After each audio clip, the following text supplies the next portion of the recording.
Мы зараз у Стамбуле на каталіцкіх могілках у Полонезкёй. Гэта магіла Людвікі Снядэцкай. Ейнае жыццё даволі цікавае было.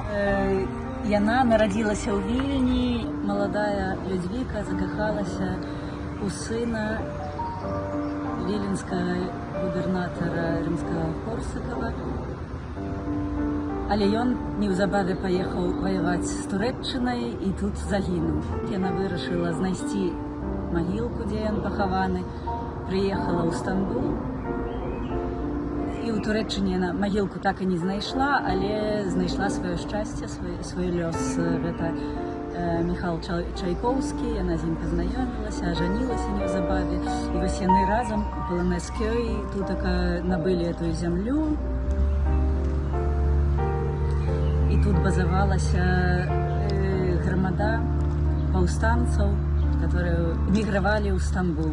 Яна вось была як гаспадыняй, яна прымала, дапамагала і была душой паўстанцкага руху тут.